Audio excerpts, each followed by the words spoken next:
Hi everyone, कैसे हो आप सभी लोग। आई होप आप लोग अच्छे होंगे। मैं हूं राहुल जेसवाल एंड स्वागत करता हूं आप सभी का एक बार फिर हमारे यूट्यूब चैनल JR ट्यूटोरियल्स में। तो दोस्तों उम्मीद करता हूं आप लोग अच्छे होंगे और आप लोग की पढ़ाई भी बहुत बेहतरीन चल रही होगी। साइंस 1 का पेपर हो गया, अब जैसा भी गया अच्छा गया होगा। बहुत सारे बच्चों को कॉमेंट आने लगा है मुझे, काफी अच्छा पेपर आया था, ईजी पेपर था। हाँ, कुछ लोग का ऐसा था कि जिन्होंने स्टार्टिंग से प्रिपरेशन नहीं किया था, कॉन्सेप्ट क्लियर नहीं था, तो उनका थोड़ा सा टफ गया, लेकिन कोई बात नहीं। अब साइंस 1 गया, पास हो जाओगे, दिक्कत मत लेना, टेंशन दिमाग में मत लेना, पास डेफिनेटली सबको ही हो जाएगा।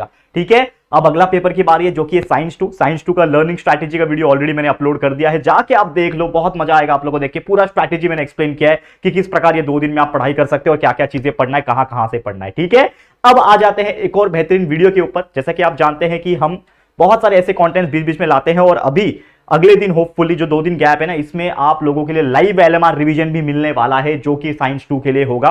हमारे जो अभिषेक सर है वो भी आप लोग के लिए लाइव लेक्चर्स लेंगे, ताकि यार आप लोग को और बेहतरीन तरीके से रिवाइज करवाया जा सके इस 2 दिन में। ठीक है, अब आज का जो वीडियो है वो क्या है, वो है इंपॉर्टेंट ऑब्जेक्टिव क्वेश्चंस। अब जैसा कि आप जानते हैं क्वेश्चन नंबर 1 में ए में MCQs आते हैं, क्वेश्चन नंबर 1 बी में जो आता है वो ऑब्जेक्टिव क्वेश्चंस आते हैं, जिसमें हो सकता है ऑड मैन आउट आ जाए, कोरिलेशन आ जाए, मैच द फॉलोइंग आ जाए, ट्रू और फॉल्स आ जाए, वन सेंटेंस आ जाए, डेफिनेशन आ जाए, ऐसे कई सारे अनगिनत चीजें जो है पूछी जा सकती है। 5 टाइप के क्वेश्चन, 5 मार्क्स के लिए 1 मार्क्स ईच के क्वेश्चन आते।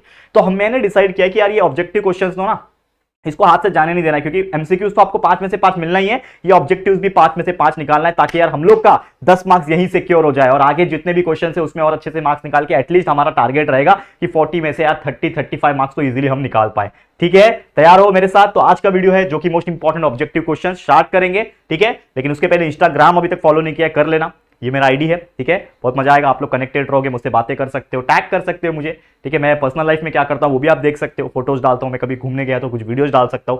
टेलीग्राम ज्वाइन कर लेना, वहां पे अपडेट्स आपको सबसे पहले मिलती है, और JR ट्यूटोरियल का एप्लीकेशन हमारा डाउनलोड कर लो, क्योंकि उसमें कंटेंट्स धीरे धीरे करके आएंगे। ठीक है, तो कीप स्टडिंग हार्ड। और साथ ही में एक और चीज, उड़ान बैच के वीडियोस आप रिवीजन के तौर पे देख सकते हो, बहुत फायदेमंद होगा, जिसमें हर चैप्टर को हम लोग ने लगभग 1-1 घंटे में पूरा रिवाइज करा दिया है। तो अभी हाल ही में हमने लाइव सेक्शन लिया था, आपको पता ही, फरवरी का पूरा महीना हमने लाइव लिया है, उड़ान बैच पढ़ाया, हर चैप्टर पढ़ाया।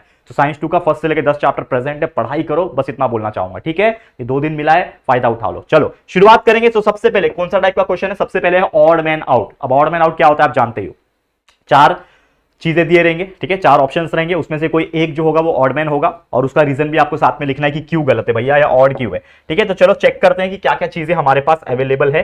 सबसे पहले आप देख सकते हो earthquake, flooding, tsunami and war, ये 4 चीज दिया हुआ है। सबसे पहले क्या लिखा हुआ है, अर्थक्वेक लिखा है। देखो ध्यान से देखना, ये पूरा आप लोग को मिक्स एंड मैच दिख रहा होगा। ठीक है ना, बहुत सारा चीज मैंने एक ही साथ लिख दिया, लेकिन ध्यान से पढ़ना और मेरे डायरेक्शन के ऊपर भी फोकस करना। अर्थक्वेक है, फ्लडिंग है, सुनामी है, वॉर है, ये 4 ऑप्शन है। मतलब भूकंप आना, फ्लड आना मतलब बाढ़ आना, सुनामी आना और वॉर होना। तो ये चारों में ऑड मैन आउट क्या है, तो चारों में ऑड मैन आउट है आपका वॉर। क्यों वॉर है, क्योंकि वॉर जो होता है वो इंसान द्वारा किया जाता है, क्योंकि लड़ाई भी जो होती है ना, लड़ाई हो गया, झगड़ा हो गया, वर्ल्ड वॉर हुआ था, वर्ल्ड वॉर 1-2 जो भी हुआ था, ये इंसानों ने किया था। लेकिन ये बाकी चीजें हैं, भूकंप आना, बाढ़ आना और सुनामी आना, ये इंसान नहीं करता, ये नेचर से होता है। तो इसका गलत आंसर क्या हो जाएगा, ऑड मैन आउट क्या हो जाएगा, वॉर हो जाएगा। समझ में आ गया। ठीक है, अगला क्वेश्चन, TCA साइकिल। ठीक है, ट्राई कार्बोक्सिलिक एसिड साइकिल जिसको बोलते हैं, citric acid cycle, Krebs cycle. तो मैं आपको बता दूं कि ये जो हमारा TCA cycle, citric acid cycle, Krebs cycle, ये लगभग एक ही है। ठीक है, लेकिन जो EMP पाथवे होता है ये अलग होता है, तो इसका आंसर हो जाएगा EMP पाथवे। ठीक है, दैट इज योर आंसर। ठीक है, अब अगला है vinegar, soya sauce, ketchup, monosodium glutamate. Vinegar आप जानते हो चाइनीज में डालते हैं विनेगर, सोया सॉस भी आप जानते हो ब्लैक कलर का सॉस होता है, केचप खाते होंगे, टोमेटो केचप खाते होंगे, मोनोसोडियम ग्लूटामेट को पता है क्या बोलते हैं, आप चाइनीज नूडल्स खाते हो क्या, उसमें डालते हैं देखो मोनोसोडियम ग्लूटामेट, जिसको अजीनोमोटो के नाम से जाना जाता है, ये मोनोसोडियम ग्लूटामेट। तो चारों में से गलत क्या है, मतलब ऑड मैन आउट क्या है, तो मैं बता दूं, विनेगर जो है ये भी क्या है, एक तरीके का फर्मेंटेशन से बनता है, मतलब फर्मेंट किया जाता है इसको।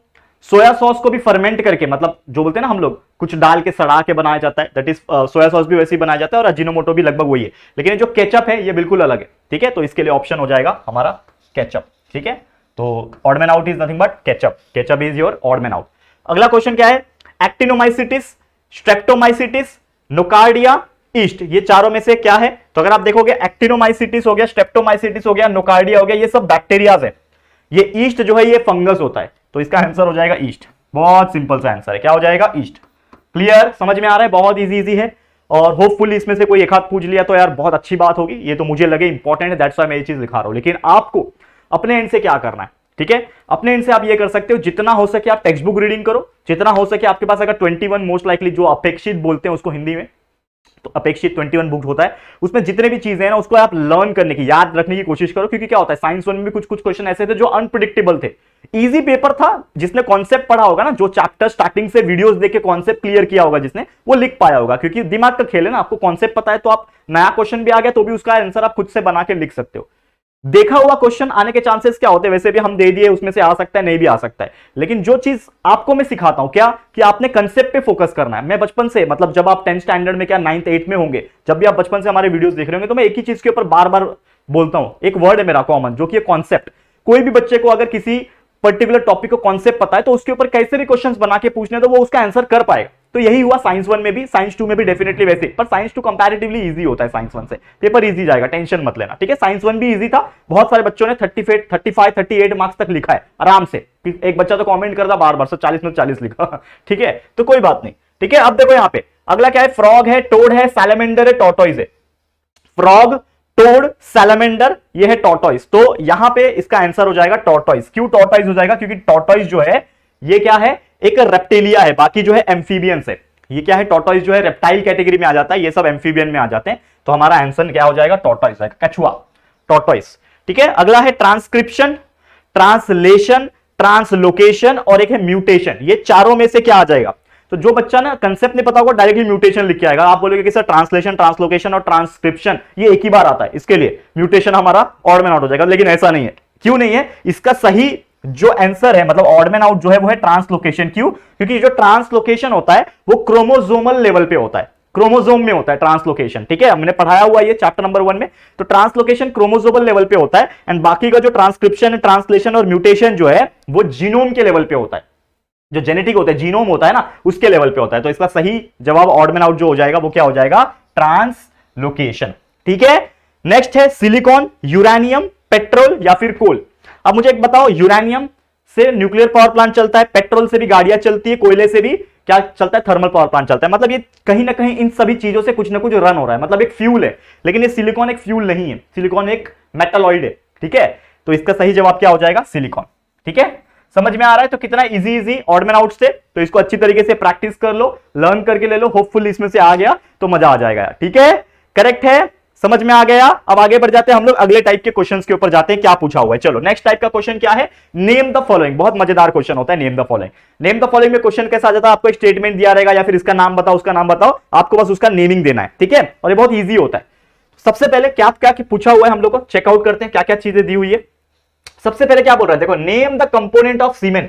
सीमेन आप जानते हो, सीमेन का मतलब क्या होता है, सीमेन एक मेल रिप्रोडक्टिव गैमेट होता है, आप जानते हो। जैसे कि स्पर्म आपको पता होगा, एक ह्यूमन बीइंग का जो मेल होता है, आदमी जो होता है ना, उसके पास स्पर्म होता है, और फीमेल के अंदर ओवरी के अंदर जाइगोट, माफ करना, एग होता है, ठीक है ना, ओव्यूल्स होते हैं। जब ये स्पर्म और वो जो एग होता है, जब दोनों का मिलन होता है, ठीक है ना, जब रिप्रोडक्शन प्रोसेस में जब मिलन होता है तब जाके जाइगोट बनता है, ठीक है ना, फर्टिलाइजेशन होता है, जाइगोट बनता है, फिर एम्ब्रियो फॉर्म होता है, एंड उसके बाद बच्चा जो है वो जन्म लेता है, ठीक है। लेकिन जो मेल के अंदर जो सीमेन होता है, जिसके अंदर स्पर्म प्रेजेंट है, उसके अंदर क्या क्या कंस्टिट्यूएंट प्रेजेंट है वो पूछा है, क्या क्या प्रेजेंट है। तो उसके अंदर पोटेशियम भी होता है, एंजाइम्स भी बहुत सारे प्रेजेंट होते हैं, अमाइनो एसिड, ए का मतलब होता है अमाइनो एसिड्स प्रेजेंट है, फ्रुक्टोज भी प्रेजेंट है। तो ये 3-4 नाम याद रख लेना कि सीमेन के अंदर क्या क्या प्रेजेंट होता है। और आप स्पर्म भी लिख सकते हो, सीमेन के अंदर स्पर्म भी प्रेजेंट होता है, वो भी आप लिख सकते हो, मार्क्स मिल जाएगा।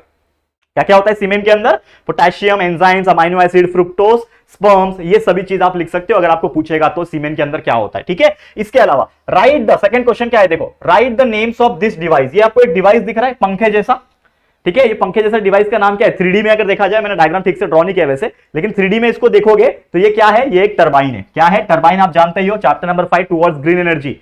Turbine, steam turbine, water turbine, wind turbine. जब टरबाइन घूमेगा तभी तो जो आपका कंडक्टर था मैग्नेट के अक्रॉस में रोटेट होगा, एंड फिर क्या प्रोड्यूस होगा, इलेक्ट्रिसिटी। तो टरबाइन है ये, ठीक है। ऐसा फिगर दिया रहेगा डायग्राम, और बोलेगा पहचान के बताओ ये क्या है, तो क्या है, ये टरबाइन है, ठीक है। इसके अलावा तीसरा क्वेश्चन क्या बोल रहा है, name the hormone secreted by ovary of women. एक औरत के अंदर, एक विमेन के अंदर, एक फीमेल जो होती है उसके अंदर जो ओवरी होता है, जैसे मैंने बताया कि मेल का क्या होता है कि जो स्पर्म है वो किसके अंदर जाएगा, ओवरी के अंदर आ गया, तो उसके अंदर कौन से हार्मोन सिक्रीट होते हैं, तो उसके अंदर सिक्रीट होते हैं एस्ट्रोजन एंड प्रोजेस्टेरोन। ये दोनों ही क्या है, ऐसे हार्मोन है जो फीमेल के ओवरी के अंदर से प्रोड्यूस या फिर सिक्रीट बोल सकते हैं हम लोग, वो होते हैं। ठीक है, तो ईस्ट्रोजन एंड प्रोजेस्टेरोन याद रहेगा, ईस्ट्रोजन एंड प्रोजेस्टेरोन। ओके, आगे बढ़ जाते हैं। Next question, name the antibiotic use against tuberculosis. TB आपको पता है, टीबी होता है एक बीमारी है टीबी, तो टीबी जिसको ट्यूबरक्लोसिस कहा जाता है, उसके अगेंस्ट में एक एंटीबायोटिक है जो बहुत यूजफुल होता है, मतलब उससे ठीक किया जा सकता है। ठीक है, तो name antibiotic used against tuberculosis, जिसका नाम है दोस्तों राइफामाइसिन। याद रहेगा, टीबी के, ट्यूबरक्लोसिस मतलब टीबी के अगेंस्ट में जो एंटीबायोटिक यूज किया जाता है उसका नाम क्या है, राइफामाइसिन। याद रहेगा, राइफामाइसिन दिमाग में डाल लो। ये सब चीज जो मैं लिखा रहा हूं उसको नोटबुक में नोट डाउन भी करते जाओ और उसको याद कर लेना, सिर्फ देख के काम नहीं चलेगा, उसको याद भी करना पड़ेगा आप लोगों ने, तो भूल जाओगे, एग्जाम में याद ही नहीं आएगा। ठीक है, नेक्स्ट क्वेश्चन क्या बोल रहा है, नेम द टू इमल्सिफायर। क्या होता है इमल्सिफायर, जैसे कि कोई भी लिक्विड्स बनाने के लिए या फिर एक प्रॉपर मिक्स करने के लिए उसको इमल्सिफायर कहा जाता है। तो कोई भी पॉलीसेक्राइड हो या फिर ग्लाइकोलिपिड्स हो, वो आपका इमल्सिफायर होता है। ठीक है, चैप्टर नंबर 7 में है ये। तो पॉलीसेक्राइड, ग्लाइकोलिपिड्स और उसका एग्जांपल मिल्क, विनेगर, ये सब आप लिख सकते हो। ठीक है, तो ये याद रखना, पॉलीसेक्राइड और glycolipids is a type of emulsifier. ठीक है, नेक्स्ट है यहां पे, I am a connecting link between the reptile and mammals. एक होते हैं रेप्टाइल्स, एक होते हैं मैमल, उसके बीच में कनेक्टिंग लिंक कौन सा है, एक ऑर्गेनिज्म है जिसको मैंने पढ़ाया था आप लोग को, duck billed platypus. It is a organism which shows the property of both.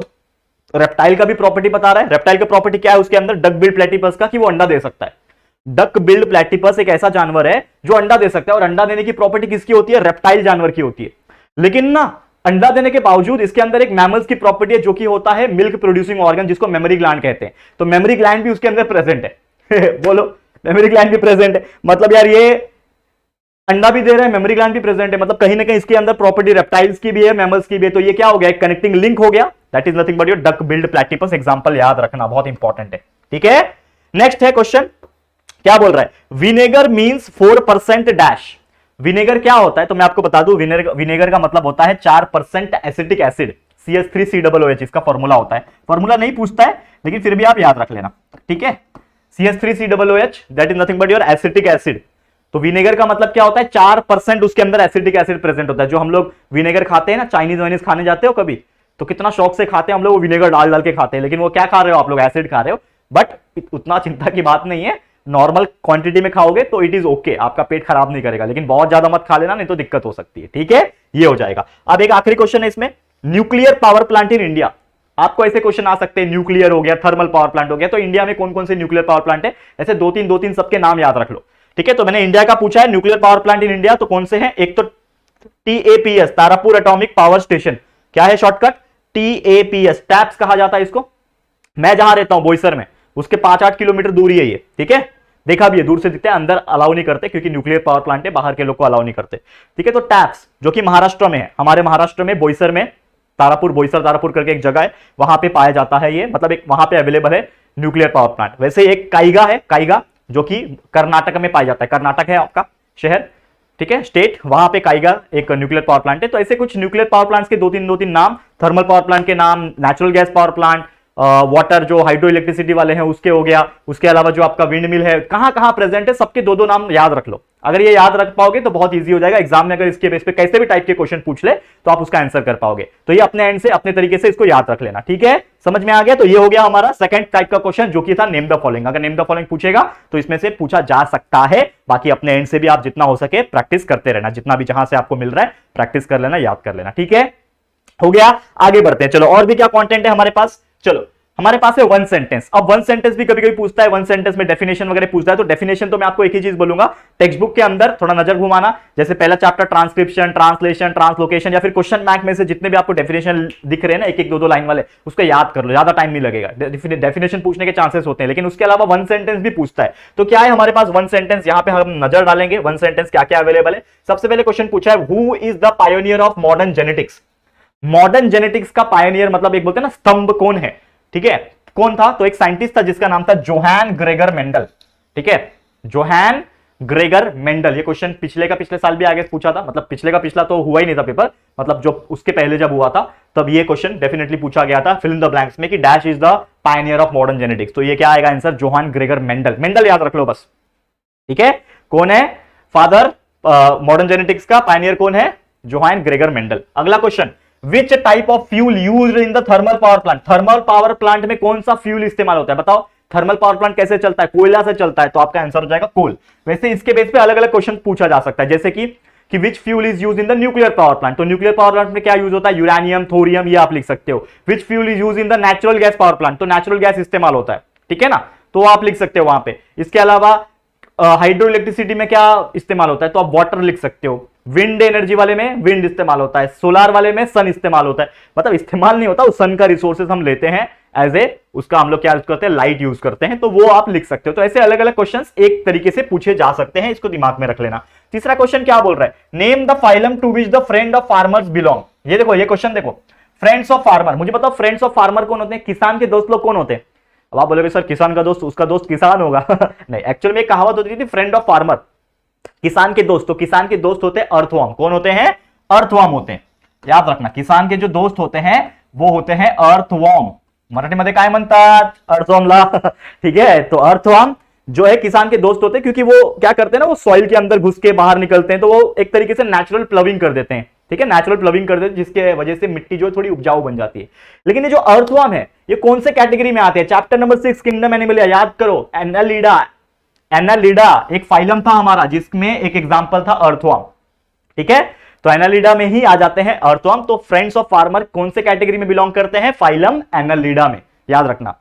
जितने भी इंसेक्ट रहेंगे वो किस में बिलोंग करते हैं, आर्थ्रोपोडा में, तो ऐसे याद रख सकते हो एग्जांपल के तौर पे, ठीक है। अगला क्वेश्चन क्या है, problems caused due to the excessive use of mobile phone. Mobile phone ज्यादा चलाने से क्या हो सकता है नुकसान, ये चैप्टर नंबर 9 में, वो जो स्ट्रेस वाला चैप्टर है ना, उसमें तो मैंने पढ़ाया था मोबाइल फोन के कई सारे यूजेस, मतलब इफेक्ट है, जो आप लोग भी अपने मन से लिख सकते हो। यार एक तो बहुत सारी चीजें कि लोग आज के डेट में बहुत ज्यादा मोबाइल चलाते हैं, तो रात को नींद नहीं आती उनको, रात रात भर चलाते हैं, तो स्लीपिंग डिसऑर्डर हो सकता है, स्ट्रेस ज्यादा बढ़ सकता है, आंखों में प्रॉब्लम हो सकती है। तो ऐसे अपने मन से जो भी आपको सही लग रहा है, इसका तो आप आंसर आराम से लिख पाओगे, अपने मन से मार्क्स मिलेगा, टेंशन की बात नहीं है, ठीक है, क्लियर, समझ में आ गया। नेक्स्ट क्या बोल रहा है, देखो, to which phylum do the acorn worms belong to, ये वर्ड देखो, एकॉन वॉर्म्स, आपको याद होगा कि सबसे लास्ट वाला फाइलम जो हमने पढ़ा था, फाइलम हेमिकॉर्डेटा, तो phylum hemichordata is also known as the acorn worm, पढ़ाया था, याद है, phylum hemichordata is also known as the acorn worm, मतलब एकॉन वर्म कौन से फाइलम से बिलोंग करते हैं, Hemichordata, phylum Hemichordata, this is your answer. कितना सिंपल है, बस याद रखने की चीजें हैं। साइंस 2 जो है ना, बहुत इजी होता है साइंस 1 के कंपैरिजन में, लेकिन साइंस 2 में आपको ना याद ज्यादा रखना पड़ता है, नाम जो बहुत सारे अलग अलग नाम है, इसमें कितने सारे नाम है सोचो, मतलब फाइलम पोरीफेरा हो गया, क्निडारिया हो गया, मोलस्का हो गया, काइनोडर्माटा हो गया, ठीक है ना, सिलेंट्रेटा, ऐसे कई सारे नाम है। वो नाम अगर आप याद रख पाओगे ना, और उसका मीनिंग आपको पता है, कॉन्सेप्ट पता है, तो डेफिनेटली यार साइंस 2 तो एकदम फाड़ के आ जाओगे, मैं बोलता हूं आपको, टेंशन की बात नहीं है, ठीक है। नेक्स्ट है यहाँ पे छठा question, what are the types of twins. Twins दो टाइप के होते हैं, मैंने पढ़ाया था, twins are of two types, monozygotic twins and dizygotic twins. Monozygotic twins are identical twins, same same बच्चे पैदा होते हैं तो मोनोजाइगोटिक होते हैं, और डायजाइगोटिक अलग अलग दिखने में जो पैदा होते हैं, मतलब मेल फीमेल इस हिसाब से, ठीक है, तो ये याद रखना, ठीक है, मोनोजाइगोटिक एंड डायजाइगोटिक, ये दो टाइप के ट्विन्स होते हैं। इसके अलावा right names of 2 chronic disease. Chronic disease जानलेवा डिसीज, ठीक है, तो कौन से ऐसे 2 जानलेवा डिसीज है, कई सारे होते हैं यार, कैंसर है, कैंसर से बहुत लोग मरते हैं, टीबी पहले, अभी तो कम हो गया टीबी से, लेकिन पहले के जमाने में टीबी से बहुत लोग मरते थे, फिर एड्स है, ये सब तो कॉमन ही है, कितने लोग मरते हैं इससे, तो ऐसे कई सारे चीज लिख सकते हो, ठीक है, क्रोनिक डिसीज। नेक्स्ट 8वां यहां पे है 8 one sentence, fungus used to make soya sauce by fermentation. Soya sauce जो होता है ना, सोया सॉस को फर्मेंटेशन से बनाया जाता है, तो उसमें कौन सा फंगस यूज किया जाता है, उसमें यूज किया जाता है एस्परजिलस ओरिज़ोए। देखो इसका नाम याद रख लेना, देखो जैसे मैंने बोला साइंस 2 इज ऑल अबाउट ना, नाम याद रखना, इज वेरी कंफ्यूजिंग, तो मैं भी कभी कभी भूल जाता हूं, क्योंकि जैसे कि आप देखा जाए तो मैं कई सारे सब्जेक्ट पढ़ाता हूं, आप जानते होंगे कि मैंने आपको इंग्लिश भी पढ़ाया है, हिंदी की भी पढ़ाया, ग्रामर मराठी भी पढ़ाया, आप लोगों को मैंने साइंस 1 भी पढ़ाया, साइंस 2 भी पढ़ाया, मैथ्स 1 भी पढ़ाया, मैथ्स 2 भी पढ़ाया, फिर बाकी बड़े स्टैंडर्ड को तो यार जो 11th 12th में है उनको भी अलग अलग सब्जेक्ट पढ़ाता हूं, जो हमारे बाकी के छोटे बच्चे हैं 6वीं 7वीं 8वीं में, उनको भी सब सब्जेक्ट पढ़ाता हूं। मतलब दिमाग में ना पूरे सब्जेक्ट का ना पूरा मिक्सचर हो गया, भेल बन चुका है, पूरा हलवा बन चुका है, तो कभी कभी मैं भी नाम भूल जाता हूं, पर यार एक इंसान कितना याद रख सकता है, ठीक है ना, इसके लिए लोग मेरे को बोलते हैं ना I am allrounder teacher. Yes I am allrounder, लेकिन क्या होता है ना कि एक एक होते हैं, एक टीचर ऐसे होते हैं जो एक पर्टिकुलर सब्जेक्ट के एक्सपर्ट होते हैं और उसी में सब पूरा तोड़ देंगे, फोड़ देंगे। मेरे को ऑलमोस्ट सब चीज का नॉलेज इसलिए क्योंकि मैं हर सब्जेक्ट लेके चलता हूं और आगे पढ़ाने की कोशिश करता हूं, ठीक है। लेकिन आगे जाके कभी ना कभी मैं, अगर मैं फुल टाइम टीचिंग में रहा, आगे जाके अगर मैं प्रॉपर टीचर, मतलब बोलते हैं ना एकदम प्रोफेसर लेवल का, आगे जाके मैं एकदम जाता हूं 8-10 साल 20 साल और आगे पढ़ाता हूं ना, तो कोई एक दो सब्जेक्ट मैं पकड़ के चलूंगा, होपफुली साइंस और मैथ्स लेके चलूंगा, बहुत अच्छा लगता है। लेकिन मैंने तो सोशल स्टडी भी पढ़ाया हुआ है आप देखो ना, इसके बाद आपका सोशल स्टडी सब्जेक्ट है कि नहीं एग्जाम, उसके पूरे के पूरे चैप्टर्स के वीडियो अवेलेबल है हमारे चैनल पे। आप हिस्ट्री का, पॉलिटिकल साइंस का, ज्योग्राफी का, जो भी चैप्टर का कॉन्सेप्ट समझना चाहते हो ना, पूरा चैप्टर का स्टोरी जानना चाहते हो, क्योंकि अगर आपको स्टोरी पता चल गया चैप्टर का तो आप इजीली आंसर कर पाओगे, याद रख पाओगे। तो पूरा चैप्टर के स्टोरी फॉर्म में वीडियोस मैंने डाले हुए हैं, आप देख लेना। जब व्हाइट बोर्ड था तो मैंने वीडियो पूरा बना के रख दिया था, ठीक है, चेकआउट कर लेना। तो जैसे मैंने बोला, सोया सॉस बनाने के लिए कौन सा फंगस लगता है? एस्परजिलस ओरिज़े। क्या है? एस्परजिलस ओरिज़े। स्पेलिंग याद रख लेना, ठीक है। तो ये हो गया हमारा थर्ड टाइप का क्वेश्चन, जो कि है वन सेंटेंस। अगर आपको वन सेंटेंस पूछेगा तो इस प्रकार से पूछा जा सकता है। क्लियर, समझ में आ गया? चलो अब फटाफट थोड़ा आगे बढ़ते हैं। अगला क्वेश्चन क्या है? कोरिलेशन, जिसको बोलते हैं रिलेट द फॉलोइंग। कोरिलेशन आता है, ये इज इक्वल टू ये, तो ये इज इक्वल टू ये क्या होगा? That is correlation. तो बहुत अच्छा ये हमारा क्वेश्चंस होते हैं, तो चलो ध्यान देते हैं इस पे। सबसे पहले अर्थक्वेक जो है ये जियोलॉजिकल है, मतलब अर्थक्वेक जमीन पे होता है। तो स्नोफॉल कहां होता है? स्नोफॉल एटमॉस्फेयर से होता है, वातावरण में आता है ना स्नोफॉल, बर्फबारी, तो ये एटमॉस्फेरिक हो जाएगा। समझ में आ गया? याद रहेगा? तो ऐसे जो भी हमारे डिजास्टर है उसको याद रख लेना कि कौन सा टाइप का डिजास्टर होता है। जैसे आपको पता है ना, फिजियोलॉजिकल है, जियोलॉजिकल है, एटमॉस्फेरिक है, फिर वो क्या बोलते हैं उसको, मैन मेड डिजास्टर है। बहुत सारे डिजास्टर मैंने पढ़ाया हुआ है ना, टाइप्स ऑफ डिजास्टर में, तो उसमें दो एग्जांपल सबके याद रख लेना, इजी हो जाएगा फिर अगर ऐसे क्वेश्चंस आएंगे। फिर नेक्स्ट है इंटरफेरॉन। तो इंटरफेरॉन डैश एरिथ्रोपोइटिन एनीमिया। तो एरिथ्रोपोइटिन जो होता है वो एनीमिया कॉज करता है यहां पे, और इंटरफेरॉन जो है वायरल इंफेक्शन कॉज करता है या फिर कैंसर आप लिख सकते हो, ठीक है। नेक्स्ट है यहां पे स्किन केराटिन, मतलब जो हमारा केराटिन होता है ना, उसके वजह से हमारा जो स्किन होता है वो बेटर होता है, ठीक है। वैसे ही ब्लड के अंदर क्या प्रेजेंट होता है? हेमोग्लोबिन प्रेजेंट होता है, जिसके वजह से ब्लड बेटर होता है। जितना अच्छा हेमोग्लोबिन उतना ब्लड हमारा स्ट्रॉन्ग, मतलब लाल लाल, ठीक है, याद रखना। नेक्स्ट है यहाँ पे अपेंडिक्स। अपेंडिक्स क्या है? वेस्टिजियल ऑर्गन है। अपेंडिक्स काट के निकाल दो तो भी कोई फायदा नहीं है, मतलब कोई मतलब पेन तो होगा काट के निकालोगे तो, लेकिन उसका यूज नहीं है, हमें कोई प्रॉब्लम नहीं आएगा फ्यूचर में। तो अपेंडिक्स वेस्टिजियल ऑर्गन है। वैसे ही पेरिपेटस, इसका नाम सुना है कि नहीं? पेरिपेटस। तो पेरिपेटस क्या है? ये एक कनेक्टिंग लिंक है, ठीक है। पेरिपेटस क्या है? ये एक कनेक्टिंग लिंक है। नेक्स्ट है यहां पे अमीबा, फिजन होता है। अमीबा में क्या होता है? फिजन होता है, ठीक है। हाइड्रा में क्या होता है? बडिंग होता है। हाइड्रा में क्या होता है? बडिंग की वजह से। ये क्या है? असेक्सुअल रिप्रोडक्शन का मेथड है, आप जानते ही हो, असेक्सुअल रिप्रोडक्शन, ठीक है। मल्टीपल फिजन, बाइनरी फिजन, पढ़ाया कि नहीं पढ़ाया? तो जो अमीबा होता है बाइनरी फिजन कर लेता है, मल्टीपल फिजन भी कर लेता है, मतलब इन शॉर्ट फिजन कर रहा है। लेकिन जो हाइड्रा होता है उसकी ग्रोथ कैसे होती है, मतलब वो कैसे रिप्रोडक्शन करता है? असेक्सुअल मेथड है, तो इसका नाम क्या है? बडिंग। पता है ना, हाइड्रा, एक नेसेंट हाइड्रा निकलता है, टूट के गिर जाता है नीचे, फिर वहां से एक नया हाइड्रा उगता है, जिसको क्या बोलते हैं? बडिंग ही तो बोलते हैं, ठीक है। याद है कि नहीं? देखो ये सब चीज रिवाइज करो, इसके लिए मैं बोलता हूं चैप्टर का हमारे वीडियोस देखो जाके, तो आपको कंसेप्ट याद आएगा, ठीक है, चीजें समझो। क्लियर। नेक्स्ट है यहाँ पे flat worms bisexual. Flat worms जो होते हैं वो बाइसेक्सुअल होते हैं, समझ में आ रहा है? बाइसेक्सुअल को हम लोग हर्माफ्रोडाइट भी कहते हैं, याद है, पढ़ाया हुआ है। मतलब एक ही बॉडी के अंदर, मतलब इंसान नहीं है, मतलब वो उस पर्टिकुलर जो कीड़ा है, फ्लैट वर्म क्या होता है? एक टाइप का फ्लैट चपटे कीड़े होते हैं, वर्म्स होते हैं, बहुत छोटे होते हैं। तो ये बाइसेक्सुअल होते हैं क्योंकि एक ही के अंदर मेल और फीमेल दोनों प्रेजेंट है मेल और फीमेल दोनों ऑर्गन्स प्रेजेंट है, समझ में आ रहा है? तो ये फ्लैट वर्म्स जो होते हैं ये बाइसेक्सुअल होते हैं। लेकिन ये जो राउंड वर्म्स होते हैं ना, बोलते हैं हमको बाइसेक्सुअल नहीं रहना, हम तो भाई अकेले रहेंगे, यूनिसेक्सुअल रहेंगे भैया, मेल तो मेल, फीमेल तो फीमेल, अलग अलग रहेंगे। तो राउंड वर्म्स जो होते हैं वो यूनिसेक्सुअल होते हैं, ठीक है। चलो एक आखिरी क्वेश्चन क्या है? व्हाइट रिवॉल्यूशन मिल्क को बोलते हैं। जैसे मिल्क प्रोडक्शन जो होता था, एक टाइम था कि पहले जो दूध होती थी वो गाय देती थी और वो हम लोग के घर पे आता था, लेकिन आज के डेट में जो दूध है उसको बनाया भी जाता है। जैसे जितने भी टाइप के, जितने भी दूर दूर से गांव वाले जो होते हैं वो दूध इकट्ठा करते हैं, उसको फैक्ट्री में देते हैं, फैक्ट्री वाले प्रोसेस करते हैं और उसको दूध को बनाया भी जाता है, पैकेट में करके बेचा जाता है। तो उसको कहा जाता है व्हाइट रिवॉल्यूशन, क्योंकि मिल्क प्रोडक्शन किया गया, इतनी भारी तादाद में इतने लोग हैं, सबको दूध मिल जाता है आज के डेट में, ठीक है। ब्लू रिवॉल्यूशन को किसे कहते हैं? ब्लू रिवॉल्यूशन किसे कहते हैं? ब्लू रिवॉल्यूशन मतलब कल्टीवेशन ऑफ एक्वेटिक ऑर्गेनिज्म, मतलब जो पानी में मिलने वाले ऑर्गेनिज्म है, चाहे मछली पालन हो गया, चाहे पानी में से और भी जो चीजें निकलते हैं, ऑयस्टर्स निकलते हैं और बाकी चीजें निकलते हैं, उसका जो कल्टीवेशन किया जाता है उसको ब्लू रिवॉल्यूशन कहा जाता है। और ये भी बहुत बड़ा खोज था, क्योंकि यार ब्लू रिवॉल्यूशन से देखो कितने घर चल रहे हैं कि नहीं चल रहे हैं। कोई किसी के घर में कोई फिशिंग करके पैसे कमा रहा है, कोई कुछ उसको बेच के कमा रहा है, ऐसे बहुत सारे रिसोर्सेस है और हमें हर एक चीज को रिस्पेक्ट भी करना चाहिए, है कि नहीं? क्लियर। तो ये थे हमारे कुछ कोरिलेशंस जो आपको याद कर ले रहे हैं। लर्न कर लेने हैं, स्क्रीनशॉट लेते जाओ, जो भी है इसको अच्छे से कर लो, लेकिन इसके अलावा और भी जहां से भी मिल रहे हैं अच्छे तरीके से याद करते जाओ, बस इतना बोलना चाहूंगा। ठीक है, चलेगा, आगे बढ़ जाते हैं। और कुछ क्वेश्चन है क्या हमारे पास? बिल्कुल है। चलो अगला क्वेश्चन ट्रू और फॉल्स आ गया। देखो ट्रू और फॉल्स भी पूछा जाता है 1 मार्क्स के लिए, तो कुछ 7 या 8 7 लाया हूं। चलो ट्रू और फॉल्स 7। पहला है Mesozoic era was dominated by variety of mammals. Mesozoic era जो था उसमें मैमल्स डोमिनेट नहीं करते थे, उसमें रेप्टाइल्स डोमिनेट करते थे। रेप्टाइल्स जो होते थे ना वो यहां पे डोमिनेट करते थे, जो क्या बोलते हैं उसको हम लोग, एक जो पुराना जमाना था उसमें रेप्टाइल्स टाइप के बहुत सारे जानवर थे वो करते थे, इसीलिए इसका आंसर क्या हो जाएगा? फॉल्स हो जाएगा, क्योंकि Mesozoic era was dominated by, क्या बोल रहा है? मैमल्स बोला है, तो मैमल्स नहीं है, क्या है? रेप्टाइल्स है, तो इसका आंसर क्या हो जाएगा? False. Next, x-rays and radiation from atomic energy plants are natural radiation. जो न्यूक्लियर पावर प्लांट होता है जिसको एटॉमिक पावर प्लांट भी कहा जाता है, तो एटॉमिक पावर प्लांट में जो भी इंसान काम करता होगा उसको क्या लगता होगा? एक्सरेज एंड बहुत सारे उसको रेडिएशन लगते हैं। तो क्या वो रेडिएशन नेचुरली आ रहा है कि मैनमेड है? मैनमेड है ना, तो नेचुरल तो है नहीं, तो नेचुरल नहीं है मतलब क्या है? हमारा आंसर क्या हो जाएगा? फॉल्स हो जाएगा। समझ में आ गया? तो इसका आंसर क्या है? फॉल्स, क्योंकि कोई भी रेडिएशन जो atomic energy atomic power plant से निकल रही है वो नेचुरल नहीं होती, वो मैनमेड होती है। ठीक है, बहुत खतरनाक भी होती है। तीसरा क्या है? In hydro electric plant, hydro electric power plant जो होता है उसमें बोल रहा है कि kinetic energy of water converted to potential energy of water. Kinetic energy convert होता है कि पोटेंशियल एनर्जी कन्वर्ट होता है? तो पहले जो वाटर होता है वो डैम में स्टोर होता है, जो बड़े बड़े डैम्स होते हैं ना उसमें पानी स्टोर होता है, तो स्टोर है पानी मतलब पोटेंशियल एनर्जी पहले है, और उसको फिर रिलीज किया जाता है और पानी एकदम स्पीड से पाइप के थ्रू टरबाइन के पास पहुंचता है, मतलब पहले पोटेंशियल एनर्जी था, पोटेंशियल एनर्जी से काइनेटिक में कन्वर्ट होता है, ना कि काइनेटिक से पोटेंशियल में। ठीक है, ना कि काइनेटिक से पोटेंशियल में। तो इसके लिए ये स्टेटमेंट क्या हो जाएगा? फॉल्स हो जाएगा। तो रीजन भी आप लिख सकते हो। ठीक है, क्या होता है? हाइड्रोइलेक्ट्रिक पावर प्लांट में potential energy of water is converted into kinetic energy of water, ये ऐसा लिखना होता है। ठीक है, तो इसका आंसर क्या हो गया? फॉल्स हो गया।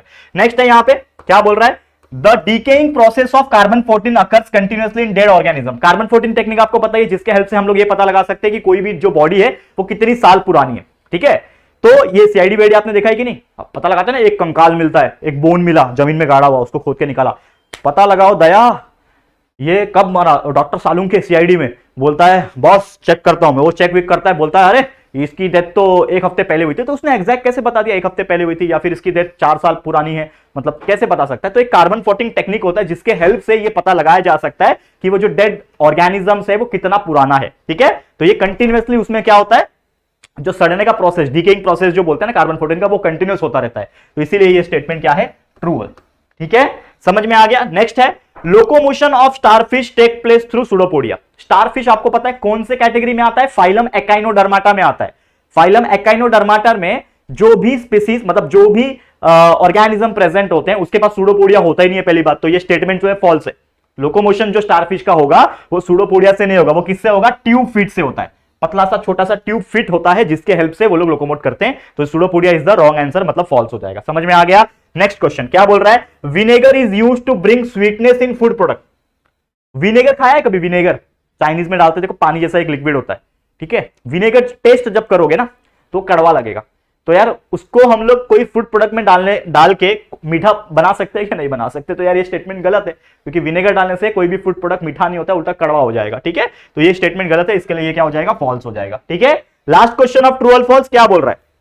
Genetically modified crops, GM crop बोलते हैं इसको, GM crop, genetically modified crops have low resistance for disease. ये तो बिल्कुल गलत हो गया, क्योंकि हमने पढ़ाया था आपको जीएम क्रॉप्स जो होता है चैप्टर नंबर 7, जीएम क्रॉप जो होता है ना चैप्टर नंबर 7 की 8 में है जो भी है। ठीक है, तो ये जो जेनेटिकली मॉडिफाइड, इसको जेनेटिकली मॉडिफाइड ही इसलिए किया जा रहा है ताकि इसका जो रेजिस्टेंस है बीमारी के प्रति वो बढ़ाया जा सके, और हम उसको अगर खाते हैं तो हमारे अंदर एक रोग प्रतिरोधक शक्ति आ जाएगी, मतलब बीमारी से लड़ने की ज्यादा शक्ति आएगी। तो ये लो रेजिस्टेंस बोल रहा है, तो ये तो बिल्कुल गलत बोल रहा है। तो ये स्टेटमेंट क्या है भैया? फॉल्स है। क्या हो जाएगा? उल्टा जो जेनेटिक मॉडिफाइड क्रॉप होते हैं इसका रेजिस्टेंस डिसीज के लिए बहुत हाई होता है, याद रखना। ठीक है, समझ में आ गया? तो ये थे कुछ इंपॉर्टेंट ट्रू और फॉल्स जो मेरी तरफ से मैंने दिए, लेकिन अपनी तरफ से भी आप लोग को थोड़ा बहुत और ढूंढ के अच्छे से लर्न कर लेना है। ठीक है, समझ में आ गया? चलो, और एक है क्या हमारे पास? आखिरी टाइप है, आखिरी चीज है मैच द पेयर। इसको फटाफट से देख लेते हैं, फिर हमारा आज का लेक्चर कंप्लीट हो जाएगा। ठीक है, तो मैच द पेयर देख लो भैया, ध्यान से देखना क्या है। मैच द फॉलोइंग, आपको एक चीजें पूछी रहेगी, उसके 3-4 ऑप्शंस दिए रहेंगे, लेकिन मैंने डायरेक्टली आंसर लिखा हुआ है, तो आप याद कर लेना इस चीज को, डायरेक्ट इसको मेमोराइज कर लो। क्या बोल रहा हूं देखो यहां पे, ध्यान से देखना। सबसे पहले है विनेगर, तो विनेगर क्या है? विनेगर एक एसिटिक एसिड होता है, विनेगर एसिटिक एसिड होता है, इसको याद में रख लो। आपको दिया रहेगा विनेगर, 3-4 ऑप्शन रहेंगे, तो उसमें जहां एसिडिक एसिड दिख गया वो आपका आंसर हो जाएगा। ठीक है, नेक्स्ट है इनडिटरमिनेट स्पीसीज।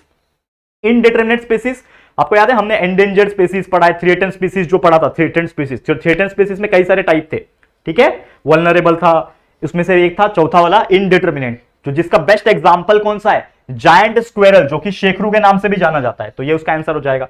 तो जहां पे भी आपको इनडिटर्मिनेट स्पीसीज देखा, उसका आंसर जायंट स्क्वेरल, शेखरू याद रख लेना, ठीक है।